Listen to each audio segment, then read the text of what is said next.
kuburara imudushyimbo amateke yuzuza igifu unyariye uzuza toilette kanyumvira babagabo biyemo nurangiza wiyambaye umugabo utungira urwo rugo na nyoko ubwo se uzatungira urwo na nyoko kugeza ryari iki urimbwa ongera usubiremo gute nyoko agufasha kugira urugo rwawe gute ongera rimwe ngo ni iki gute nyoko agufasha nyine gutunga urugo rwawe ibeshye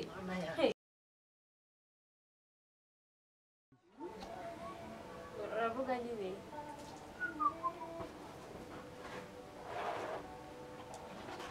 abagabo ngo nanjye narashatse ushatse kuvuga iki se ahubwo ko mva amagambo yakubanye menshi numva amagambo yambanye menshi muri make yakubanye menshi rwose ahubwo reka nyitire vuba kubera ko ari umuntu ugiye gutesha umutwe n'aka kanya kubera ko naragendesheje ntazi ibyawe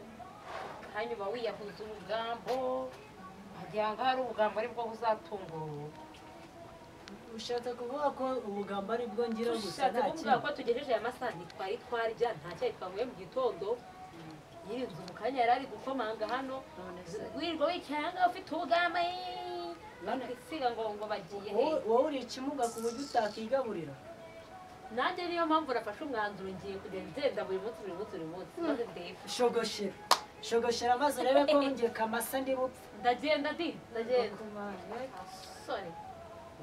winanurira amaso naya jonogora cara mu bagabo rero urayegura uwo mugabo nari umugabo urabona hari amabere metse ariko abagabo hari amabere mfite ariko abagabo bari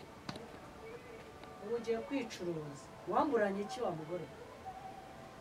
kandi reka mubwira ushobora gutaha wakomanga singufungura ukarara muri abo bagabo ukabyorora ugafungura rero ugasanga ari wowe wenyine ugira inzu mu mujyi wa Kigali utamenyera utankubita nanjye amenyera nka gushoka utankubita ndakubwiye ngo utibeshya naho wangaruriye ko kareba gusa ubu ntabwo wajya gufura imyenda nk'abandi bagore ndayifura se mu nda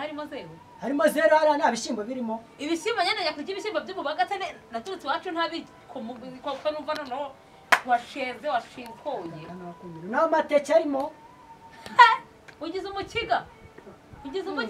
barya amateke bose nuko ari abakiga se umva nkubwire kama umva utazabona nanakwihoreye ngo ugire ngo uri kumva ubu ngubu ishyamba ntabwo rikiri iryeru menyera se nkwereke ndakubwiye ngo ishyamba ntabwo rikiri iryeru nirishaka bizahinduke amateke ngo hari ibishyimbo wese wajya ukabirya ariko abakwigishije kwambara wajya ukabirya gutangira gushira isoni gutya kuko mba naziguriye bebe ariko ubundi tujye tuvugisha ukuri ubundi wambura mbabara winyikoreshwa nagwangaburiye wamburanye iki ndakubwiye ngo winyikoreshwa atanziye ndari muterukamo icyayi byanyu none ko banyirukanye ku kazi uragira ngo mbyibageho wazajya kurya kandi kazi cyangwa kujya gukora ubuyede nk'abandi yakamasa mu gitondo mbyuka njya mu kiyede umugore agaramye ngo arashaka ngo maze igifu cye okay hanyuma nanjye rero madamu Kamasa mbyuka nicaye impfure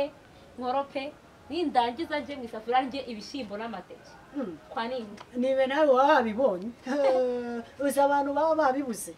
bamaze nuko batazi ubwenge njye njya kwa mama nkamubwira ati mama mubyeyi wanjye wambyaye umugore agiye kuburara imudushyimbo amateke yuzuza igifu unyariye uzuza toilette kanyumvira babagabo biyemo nurangiza wiyambaye umugabo utungira urwo rugo na nyoko ubwo se uzatungira urwo na nyoko kugeza ryari iki urimbwa ongera usubiremo gute agufasha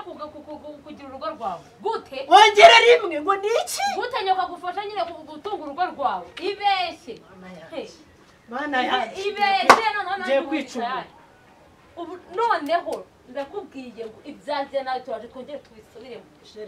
ngiye kugukubita ntanyaka wege sa nk'ubigeragezaho gatoya use nk'ubikinisha noneho ubu muri make ibyo nkuzanira byose ubigize imfabusa kuko bagiye kubyaka nyoko nyine hari ibyo bahashye we hari ibyo waturukanye kwa nyoko se nibura ngo mbibone uko ubizanye ariko wankuyeyo n'injye nanangwa ndyama neza nambara ugomba kubima ko wari unkuyeyo bishaka mucira ino kanzu igera mu mavi si kongoze nk'aho wayiguze